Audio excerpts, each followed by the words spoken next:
Welcome to Beers with Contractors. We're cracking a cold one and taking a deep dive into the foundations of your business, pun intended, to unearth the strategies, techniques, and insider knowledge that can take your contracting business to the next level. So, grab your favorite beer, pull up a seat, and let's have a chat about the nuts and bolts of the construction industry. Ooh, happy Thursday, tradies.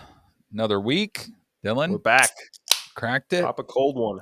Let's go. Sweet summertime. Yeah, and we finally got a little bit of a cool down in the weather, and that probably helps. I got Brandon's United Mechanical koozies with me today to keep my hand warm and my beverage cold.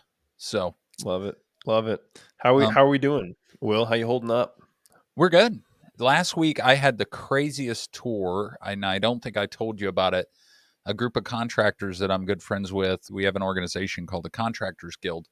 And we went to the Delisi concrete main facility that was just built a few years ago. And this place is massive. And for those that don't know, Delisi is a concrete company here in our market, and they are just massive. But so much intentionality put into the building. I didn't realize that you have like LEED certifications for buildings when you want to be energy efficient, but they got certified in what's called wellness certification. It's crazy, the details. Like, for example, if you're walking from one room to another, the temperature cannot be off by like 2 degrees. And I don't know all the specifics. Things like white noise, the colors that are used, and the design has to be all around employee wellness. I thought it was crazy. And when you walk in there, it's like that. You're like, man, this is like a very comfortable, easy place to navigate. It's cohesive. It was just cool. But this was the most interesting thing I picked up out of this. So we've talked about succession planning before on our show. Yeah. So I don't hold me to it. They're like 100-year-old company or something. They started back early 1900s, all these brothers, and they were really in raw materials. So they just distributed and sold aggregates and stone and things like that. Eventually, they still do that. So it goes to show you there's lots of money to be made in just the boring things in the industry. But the owner, when he was approaching kind of the end of his life, he designed with a team of lawyers a succession plan to make sure that when he passed away, that he didn't lose half the company to estate taxes upon his death. So upon death, it transferred to 3 universities because he was heavily contributing to a university. Actually, I think it was, Kansas State, representing your Kansas State, Oklahoma. Wildcats. And OSU, and all into a trust for their engineering department. So they essentially, this was years ago, took over ownership of the company and granted power to a board elected by employees. And here's the crazy thing. Every year, if profitable, they are required to buy back some of the company. But this is where it gets nuts. And when they explained it to me, I was like, this was genius. So they never really want this relationship to end. They've given all the control to the employees. But every year, the company grows, and thus the valuation goes up. So the money that they have allocated to buy more shares is never enough to cover by proportion the increased valuation of the company. So it's like Half-Life. It will never come to an end. It will always be revolving in this relationship of the universities and this employee-owned firm in perpetuity until forever. And I was like, damn, that's pretty smart. It's just an insane concept where, essentially the universities are the beneficiaries of this business, and they are paid out of the profits, but they also share those profits with the employees.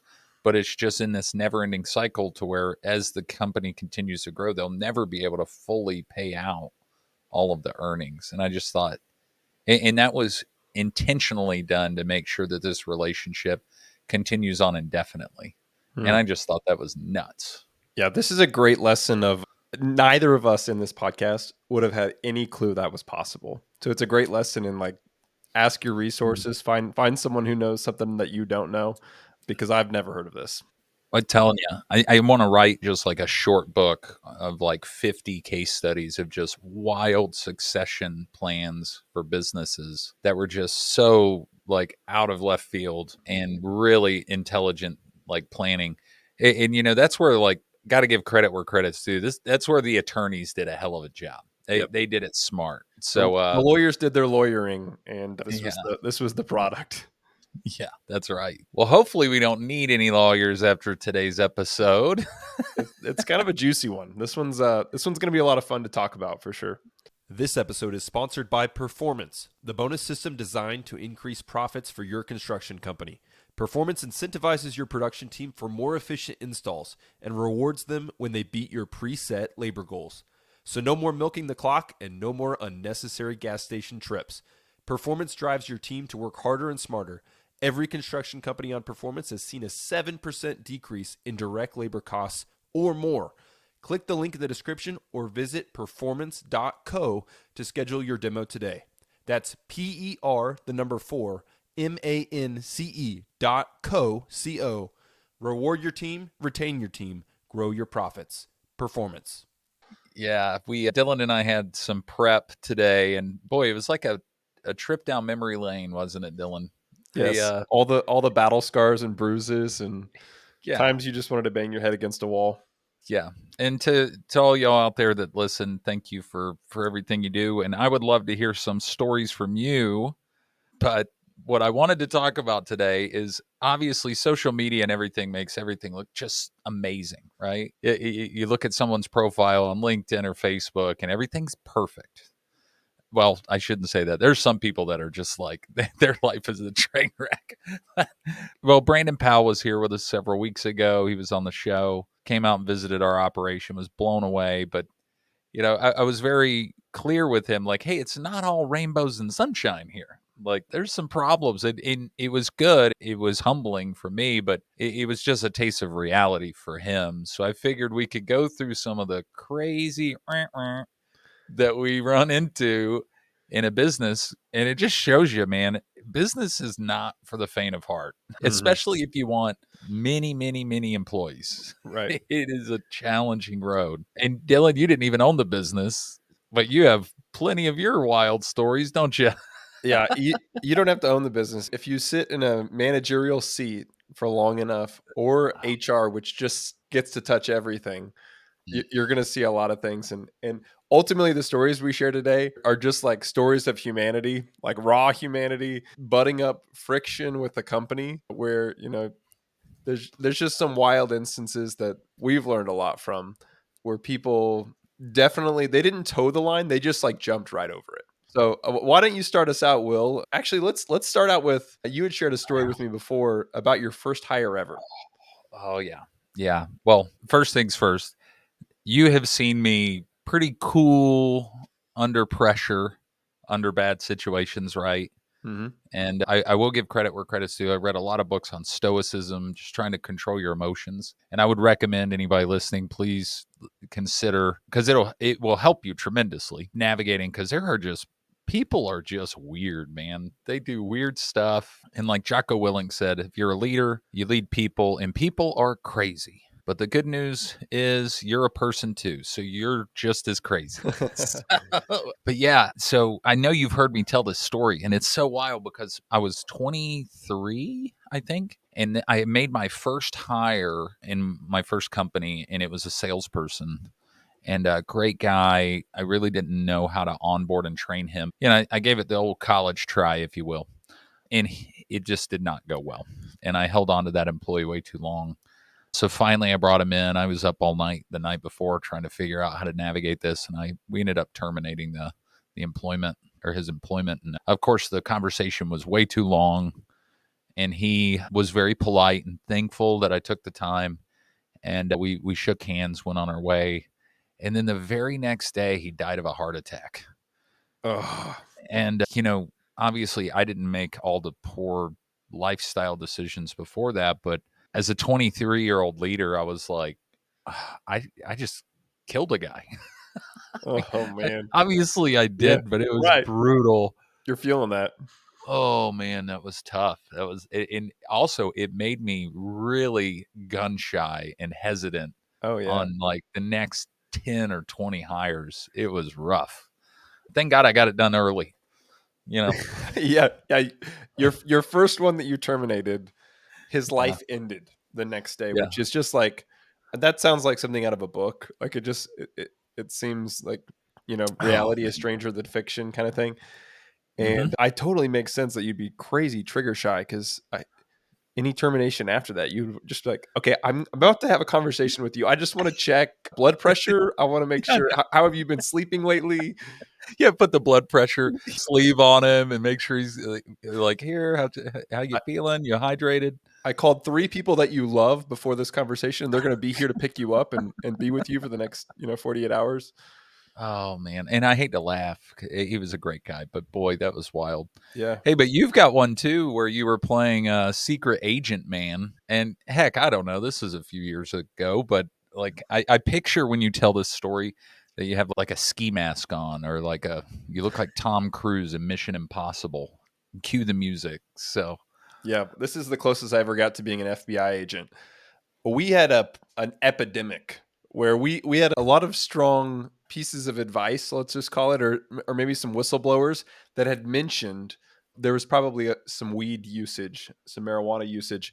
And so we had warned our production team over and over again. Like literally, this was like 2-3 weeks straight where we're like, yeah, okay, anyone that's caught with this during company hours, the wacky tobacco, the devil's lettuce. yep, and we were operating in the state of Oklahoma, which medical marijuana is legal. So you kind of are balancing, a tough thing there where some people may be using it medically. But we told them, not during company time, not in company trucks, or on, obviously not on customer property.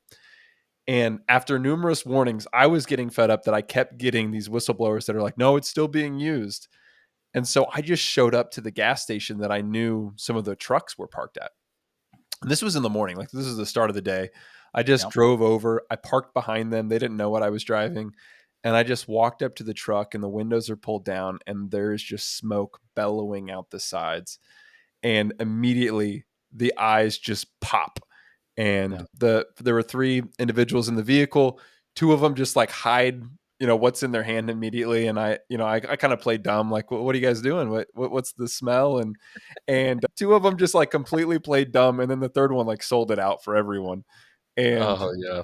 it led to a few terminations, which was really difficult because it kind of, you feel like your hands are tied. You're terminating someone that's actually been helpful in a lot of ways for the business, and it wasn't at a great time, but it had to be done, right? And then it Yeah. also like sent this message to the rest of the department, like, no, our words mean something. Like they have power, and if you don't follow the policies that we've instructed you, then this is the natural cause or the natural consequences of your actions. But yeah, the shock in their eyes, like, oh my goodness, this Yeah. he showed up. Yeah, I picture you like crawling across the concrete on the parking lot over to the truck just to be like, "Hello," and catch him off guard. Yep. Yeah, but yeah, that's a good case study also because man, they were a great crew. Customers loved them. Awesome crew.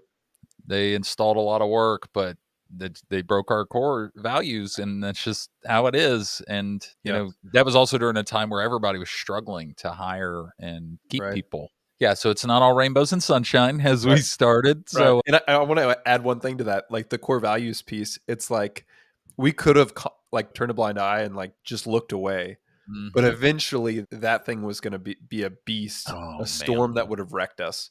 And so we had to, pull the Band-Aid off then. And, 6 months later, it could have been an accident that could have been life-threatening or fatal, whatever it is. We had to stick to our core values. there was in a previous business where I was just coming into this role, and I guess the previous individual just was very relaxed around certain things, specifically smoking.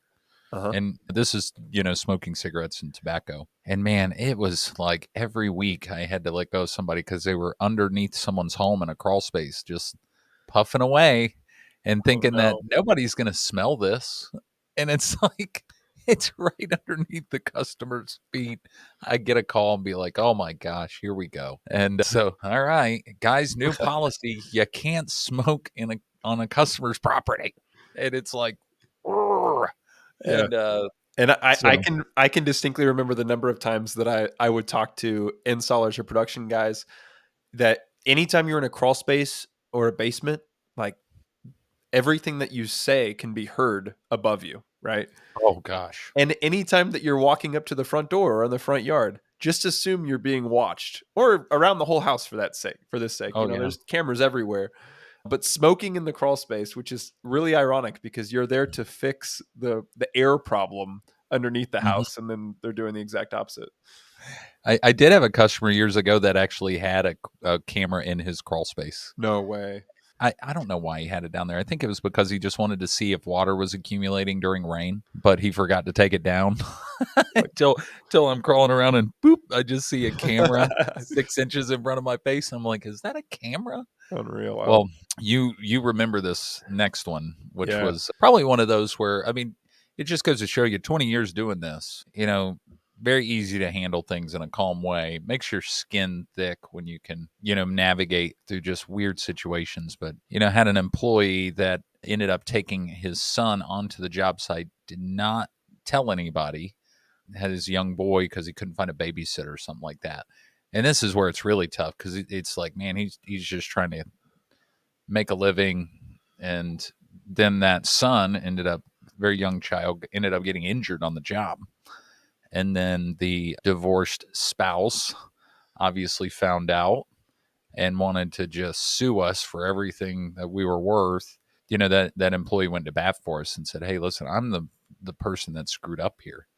And Mhm. obviously our core focus is like, hey, is the kid okay? And he ended up being just fine. But I mean, safety is just like, we talk about safety all the time, but then it's like, you don't have something well, actually, I think we probably do now. It's like, all right, well, I guess we're going to write to the handbook that you can't bring your kid to job sites. Right. I mean, should have had a V8 that day, right? Yeah, and I can remember that day vividly because there was we were just in knots making sure that the boy was going to be okay, and on one hand you feel this sense of like you want to help the employee, the single father struggling to find a babysitter, and you're just like, man, if I'm in your shoes, and you've also missed a few days because you couldn't find a babysitter, no family around to be able to help you. You want to help them out and be like, oh yeah, it's okay. One day, just sit in the cab. But again, this is a great example where it's like that exception just can absolutely open you up to a liability, and Yeah. thank God that it didn't lead to a lawsuit and that the boy was fine. But Well, it could I have been think that's worse. also a great example of where, the situation was horrible, but everybody had good intentions. Yeah. The employee did not want to be a bad employee, he wanted to go to work. He also didn't want to leave his kid home, to sit in a hot house all day unattended. And, so anyway, there was all good intentions there. But boy, that having situations like that as a business owner really teach you the value of understanding how to bring calm to the table and make sure that you are addressing the situation in a compliant and diplomatic way. Because it's still, at the end of the day, the company is just a group of people. And it's like we're all thinking and doing different things. So, Yeah, and I'd say too, one of the things that saved that situation in terms of a potential lawsuit mm, was the relational quotient, like the relationship that you and your wife Sydney yeah. had with this individual built up over time, where it was like, no, I know these owners well. They care for me. Mhm. They know my family. They have conversations with me. We've built up a relationship. I couldn't see myself taking this into a court case, right? And so that really speaks volumes to, if you're a turd to your people, they may be a turd back to you, right? Yeah, even when they're wrong. Hey, Yeah. which I got one good one like that for you later. But I know, actually, you've one upped me on this because on this next one, I've had a few of these situations in multiple jobs and previous businesses, but yours may be a world record. Yeah. And Yeah, this next one I'm going to preface with, we're on Beers with Contractors drinking beer, but it's important to yes, do this responsibly. yes. Uh, Please listen to the disclaimer at the end to there you drink go. responsibly, please. Yeah. So we had an Yeah. employee that showed up and was working under the influence. And to their credit or discredit, really, the first hour, 2 hours of the day, kind of slid under the radar. People didn't notice, just wasn't talking a lot, but like wasn't doing anything belligerent. And then really started to kind of open up, talk a little bit, was very very much showing the actions and inactions, as we say, of someone who was very much under the influence. And so we were like, we gotta call it. We're out on a job site. We call it. A manager takes this individual in to get tested for drug and alcohol use. And the alcohol test comes back 2.5 times over the limit. Right, 2.5 times over the legal limit. And this was the response. This is great. This was the response of the person who administered the test. She literally said, "I don't understand how he's able to talk and function right now. Like, this is unreal. Like, he doesn't look this, but this is what the test is saying." And obviously that speaks to a much bigger personal problem, that you are a functional alcoholic at that level. But for us as an employer, we're like, oh my goodness. And and then you wonder, like, how many other times could this person have come? Maybe one time over the limit, and you just didn't catch it.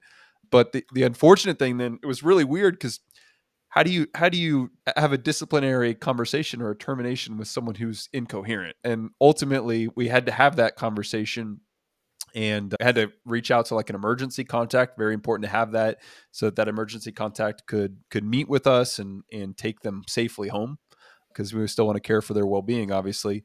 But the days that unfolded after that, then we really could have a real conversation with the individual, and just offer some ways that they could seek help. But we were just baffled 2.5 times over.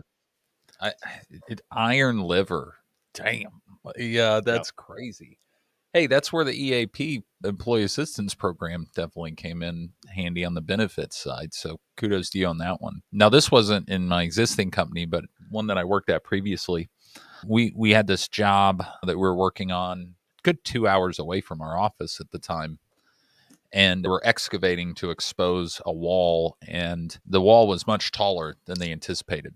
And like many companies, they send in updates throughout the day saying, "Hey, here's where I'm at. I'm on track." Well, and I was out of town at the time, but you see clearly that it's a trench, it's a cave-in hazard. This thing is so deep that if somebody was down in there, it could have been a big problem, and nobody did anything about it.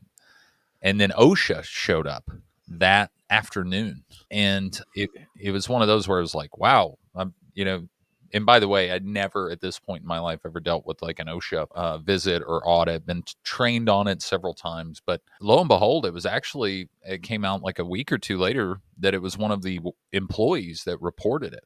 Oh, wow.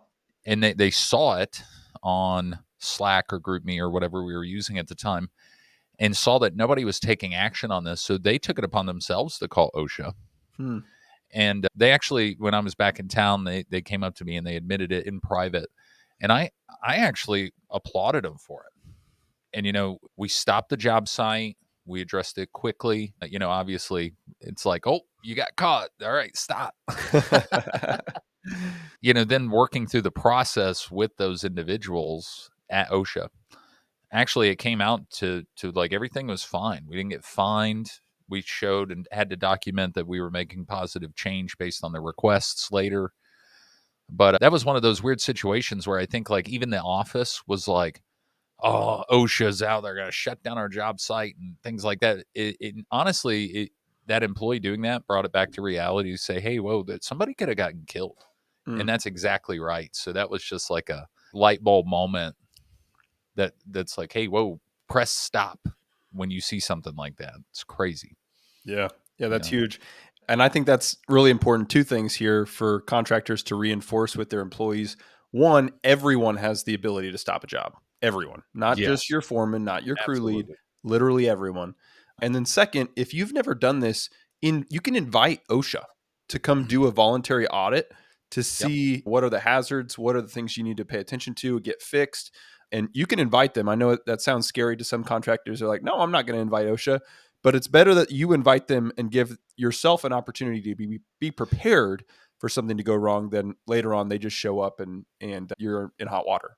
Yeah, I can't remember. You helped with that, but that was also not just OSHA, but it was in conjunction with the Department of Labor. Is that right? Yeah. I can't remember exactly who the contact was for us in that and how it started. But That the was Department of awesome. Labor was a part of it because there was almost like an incentive for us to voluntarily invite them out. Yeah, and it also they want to help, right? It wasn't like they want to. I know I probably got some listeners right now. They're like, "Boo!" wah." But no, I mean they found problems, but they weren't like, "You need to fix this now." They were like, "Here's a list of things that we're going to recommend to you," Yep. and then give you months to implement it, and then come back out. Yeah, that I forgot all about that. That you led that charge by inviting them in with our safety coordinator in Sydney. So Yeah, super cool.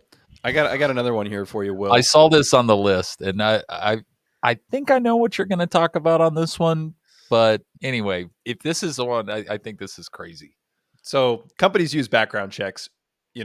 As you get bigger, you definitely need to use background checks. If you're a small organization, you might be able to get by without, but they're very cheap. You can get one for 40 to 60 bucks. We had a background check done on an individual that we had offered the job to, and the background check came back with flying colors. It was beautiful. But I always just do a quick Google search and just kind of look a little bit before we, go completely forward. And in my Google search, I'm not extensive. I'm not going like page 15, but on page 1, I was seeing that this individual had an alias of another name. Well, I was like, well, that's weird. So I look into the alias and there's What's the Ron dozens. White joke? He's a Right. potato salad or tater salad. That's what it was. Well, it was it like some cool name, like an Actually, it action was hero super name? cool. I'm not going to say it Oh on the yeah, don't pod. say it. But it was like if you're gonna have an alias, you might as well make it count, right? I'll just say this: the individual had a Native American name, and the Native American name was super cool. Huh? And so I look into this name, and there's dozens of felonies attached. Now, Oh, what most people won't realize about this is it's kind of like an HR nightmare because we mhm. needed to retract this offer to the individual because now we've discovered these Oh, things. yeah. Anytime that you retract an offer because of a background check, that individual, the candidate, now they have the option to say, I would like a copy of the background check. Well, the individual said, I want a copy. And I had to give him a copy that was clean. Mhm. And so he's like standing in this place where he's like, well, it's a clean background check. You have no legal grounds to retract the offer. And I have to basically say to him, yeah, but I found some stuff. And it was really funny that the candidate basically said back to me, I'll never forget his words. Well, yeah, but if it didn't show up on the background check, it can just stay between you and me. And I was just like, yeah, that's not how this is going to work. No, And that's the cool alias kicking yeah, in. You can hear right. it. Can you give me a cool name and then maybe I'll keep your secrets? And Yeah, that's right. We'll start a club. Hey, I don't even want to know how just all the lists of felonies on there. That's crazy. But yeah, absolutely wild. And ultimately it was just like a great reminder where even if you do a background check, you can pop around on the internet a little bit and see what other things you do or don't find. And if it's easy to find, then that's a bad sign. yeah. Well, I don't know if I can top that one with the next one on my list, but this was also in another venture. We had a salesperson that was not showing up to scheduled appointments and also using foul language in appointments, as I found out from customers. Also, very promiscuous language during some appointments. Mm, And mind you, this was well after my first story of the situation. I had adopted this team in this example. yeah. And so I documented everything really well, and I presented the information and had to terminate the relationship. So a week went by, actually maybe a week or two, and I receive a letter from the attorney general about essentially bringing up a case of wrongful termination. And so it's like that's the first time that I've ever gotten anything from like the attorney general. And I'm like, oh my gosh, am I going to jail? And thank goodness there was a great vice president in this company that handles most of all the legal stuff with an attorney. And they were like, no, you're fine. We'll go through this. You have plenty of documentation. You're good. But then what we found out is through the navigation of that, we had a hearing, and this was wild to hear just in real time because I had to be a part of the hearing. It was all virtual, but I couldn't talk. So it was discovered during the hearing that this employee was also mobily depositing his paycheck and then signing it over to a girlfriend. And that girlfriend was then same day walking into a bank and cashing the check No way. and thinking, so like double bubble, right? Like bam, bam, bam. And this went on for 3 paychecks. Wow. And the bank finally like alerted our payroll team. And once that came up, the call was over. It was like, you have a choice here. But it just goes to show you, man, people will do some interesting things. And I think I may have mentioned to you, we were depositing a check and notice how that's got that checkbox that says for mobile deposit only. Mm. This was before those little boxes existed. I think mobile check deposits were just kind of becoming a thing. I'm showing my age, but yeah, that was a wild scenario, man. And it's pretty cool to look back and be like, I'll give the guy credit. That was smart until the point that there's so much documentation around banking. Yeah. Yeah. Yeah. Anyone that thinks they can get away with banking or payroll things, it's like, Oh, golly, there's paperwork everywhere. It's just a matter of time. oh yeah, that's it. Now, I feel like we're talking a lot about terminations, but This is the termination episode. War so stories. I knew that this happened, the story that you're about to tell, but I didn't know about the interactions that happened after. So I'll let you take this one. Yeah. So we had an individual that had gotten into a car accident. They were a crew lead. They had gotten into a car accident. They told their side of the story, which we sided with them, and we were like, oh, "Okay, yeah, we understand." It was basically it was a no fault, or maybe this other person's fault slightly, but we let it go. And then we got some police documentation that said otherwise. And so now not only was it your fault, but you also lied about it. So that's, 2 strikes, and we're just going to call it 3 strikes because that's too much. And so we call this individual in, not a small fella, probably 6'4", and I don't know, pushing 300. And the individual was terminated, and all of the causes were given. One of the things that was also added in the conversation, maybe didn't need to be added in, but it was part of the I was convo. going to say, wait a minute, did you add this in? I did not add it in, but it was I was going to say, who felt like they needed to just drive this home? Yeah. So this is a great lesson in don't say too much. If you're going to Yep. terminate, just give the cause and don't give any extra. But it was added in that essentially no one really wanted to work with this individual. They had fractured way too many relationships that no one enjoyed working with this person. So that was also just shared kind of nonchalantly, just added in there. And so again, simplified message, great lesson. If you're terminating someone or disciplinary conversation, simplified lesson or message, and don't say too much. And then the individual after the termination gets up, storms out before we can really, control the situation, because ideally you want to walk them out, right? Or walk them to get their things. And they stormed out. They knew there was a meeting going on right then of all of their former fellow coworkers. So there was a production meeting going on.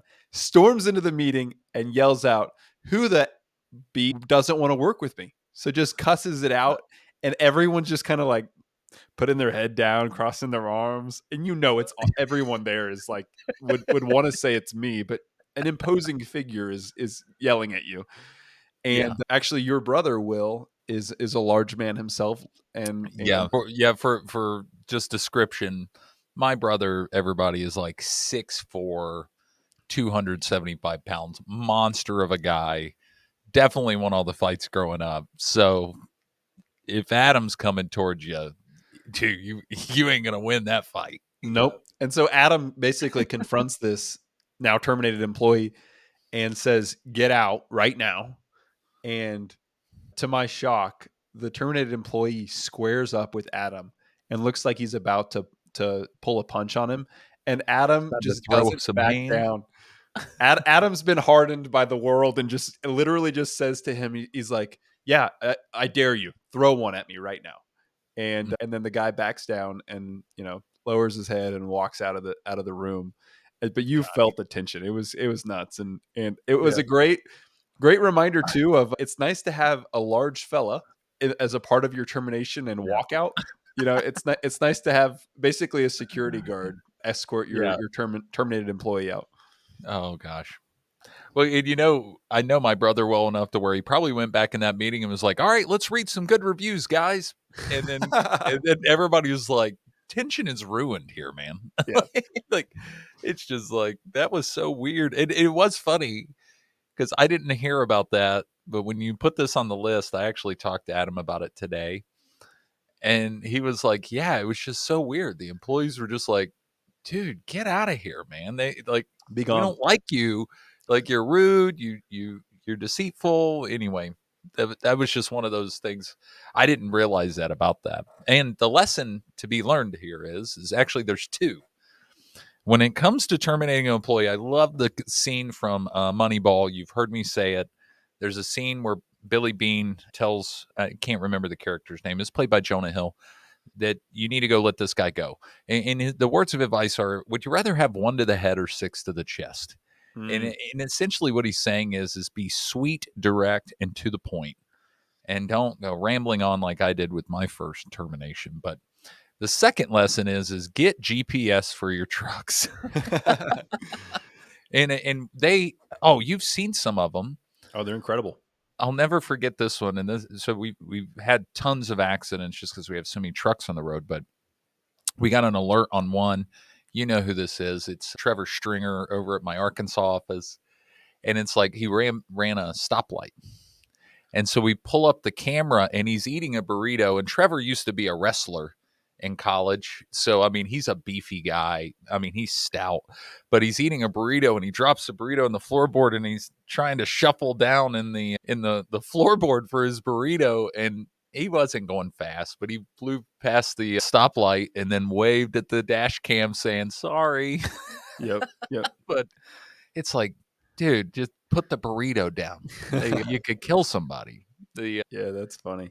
Yeah, Well, no, the GPSs are amazing. If you have crews that are operating your expensive equipment and you don't want to pay 50, 70 bucks a month or whatever to make sure that you don't have to spend 5,000 on an accident, man, get with the times. Well, I think these next two that we have on our list are on the better ends because they didn't end in terminations. But I think these are some great lessons, especially when hiring the younger generation from an emotional intelligence perspective. Just understand that there's certain things that you think are common knowledge, but they're not. Mm-hmm. Everything's open game. And, you have to look at it with a degree of innocence to a certain point. Right. But you never thought you'd have to put this in a policy or a handbook, but had this young man, very rough around the edges, working on a very high-end home with some great people. And after the third day, I think he felt like the homeowner, they were hitting it off. So he decided to proposition this lady for a date. And she was a little confused because I think he built up a lot of confidence in himself. Like, you know what? Today's the day. I think, Mrs. Jones and we're hitting it off really well. And I think, like, she's into me. I can see this employee like, hey, I need for the next 6 hours of work before I ask her on a date, I'm going to be doing like the heaviest lifting. I want to be in the front yard with the jackhammer going strong. Like, I got to show off my muscles and then I'll ask her. I'm just going to carry this rock around for 3 hours. Not related to the job. But anyway, he was a young man. He was just great individual, great person, but just totally naive to the fact of just, these are some basic ground rules you cannot do. Obviously, I think he found that out, and it was a good life lesson for this young man when he was turned down. But I had to handle that phone call, and the maturity of this customer was fantastic because it was like, hey, young man, I get it. Obviously, they were secure in their own personal situation, but just wanted to let you know. And they did a great job for her. But it was just like face palm moment of like, are you kidding me? Similar to yours, which I think is, boy, we got a bunch of wild ones in here. Yeah. I know you. Well, I was going to take this one, but then I remembered you had way more detail on this. Do you know that? I don't know if I know all the details, so feel free to kind of fill me in. I'll give the baseline. You can add some color commentary if you remember. Oh, yeah. So, well, you mentioned something that, in our state, in many states right now, that there's marijuana that is legalized to a certain point, whether or not that's medical or, fully legal. But it was someone's birthday, somebody that had been with us a long time, I think now going on 6 years. And so this was another young individual never really had a professional job, decided to bring in some pot brownies for the birthday of this individual.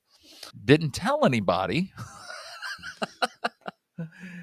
Now, the good news was this: through some conversation out loud, because the employee was so young and naive to the way the professional world works, it was disclosed, oh, wait a minute, these are pot brownies.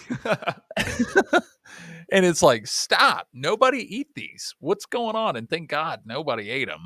Yep. And it's like, all right, let's go back to the office. Let's have a conversation.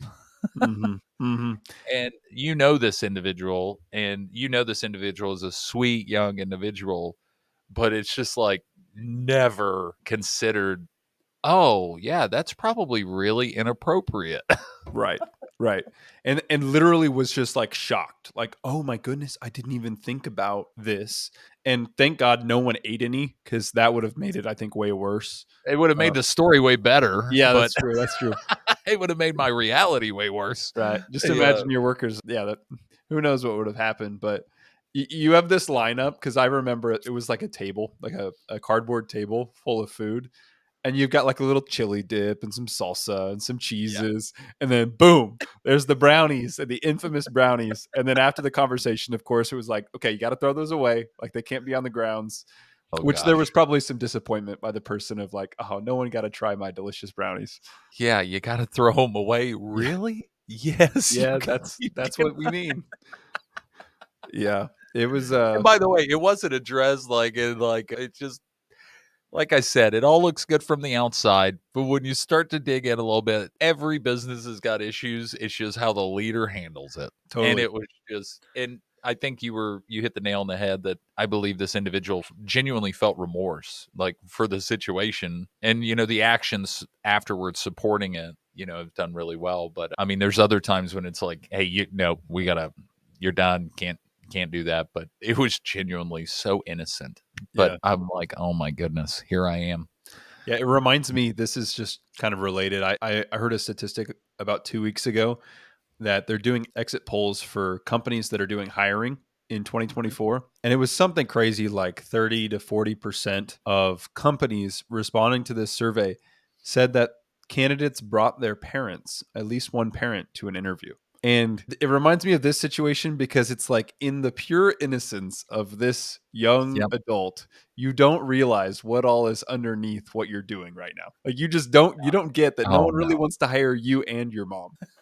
Yeah, well, in defense of those individuals, I was the weirdo kid growing up where my mother still insisted taking me to the pediatrician as a teenager, because that pediatrician had all the records. And I'm like, I think there's even an episode on Friends like that. So it's like, I'll give credit where credit's due to those young men and women out there doing that, because I had awkward and uncomfortable situations as well.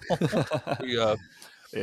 All right. Well, we'll leave us with this one. And I this story, right? Did you see it in the notes? Yeah, I saw a little piece of it. Honestly, I don't remember the story, so I'm excited to hear it again.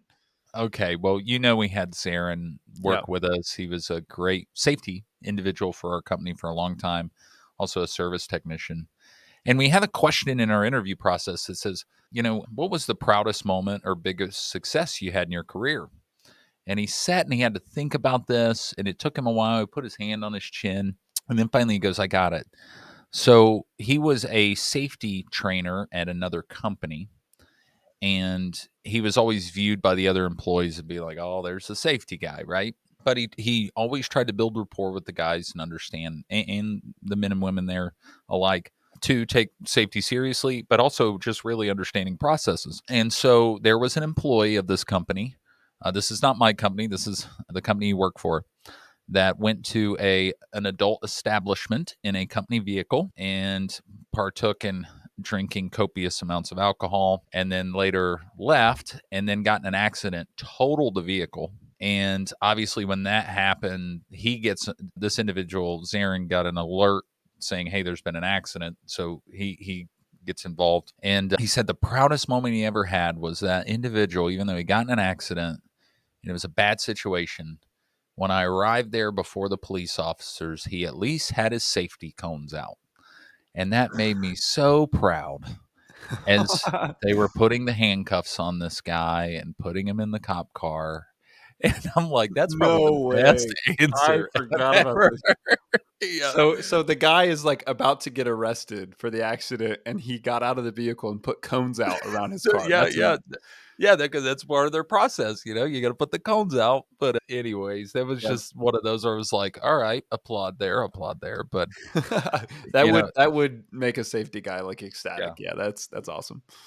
Well, the reality is I was thinking about this before this episode. I have had thousands of people that have kind of come through my life in the forms of either employment that I had hired them, or managers had hired them, or they were already working in a location or a business that I was a part of. So the fact is we only had like 10 to 12 examples today. So while this is fun to talk about and show a little bit of humility that it's not all great on the inside, these stories are the very, very, very small percentage of, the good and the great things that employees actually do every day that don't have to be WTF moments.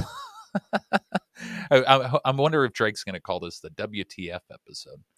But based on that, Dylan, thanks for sharing this. I know we're going a little long today. Hope you're enjoying the house. It looks good. Your studio's looking good. Yeah, it's nice to be out of the dining room and into a proper office. The door, it's an old door that doesn't shut yet, so just like I got to warn the whole house, don't I'm going into a podcast mode right now. So Yeah, it's yeah. hard to tell an 8-month-old not to cry, but she's working on it. Yeah, that's all right. Just put her in the basement and she'll be fine. To everybody out there, thank you for listening to another episode. Glad we got to mix it up today, and hopefully this brought you a little bit more information that it's not always rainbows and sunshine. So thanks for listening, and we will see you guys next week. Have a good one. Cheers, guys. Take care. And that's a wrap for today's episode of Beers with Contractors. We hope you enjoyed our chat as much as we did. Before we say our final goodbyes, a friendly reminder. Beers with Contractors encourages responsible drinking. If you choose to enjoy a beverage during our time together, please do so in moderation and only if you're of legal drinking age in your country or state. Furthermore, the advice and insights shared in this podcast are for informational purposes only. Always consult with professionals and experts in your field, and be sure to follow local laws and regulations regarding licensing and permits. We're here to help, entertain, and inspire, but your safety and compliance are important. So, as you head out into the world of construction and contracting, remember to build responsibly and make decisions that stand the test of time. Thanks for joining us today. We'll catch you on the next episode of Beers with Contractors. Until then, cheers to your success.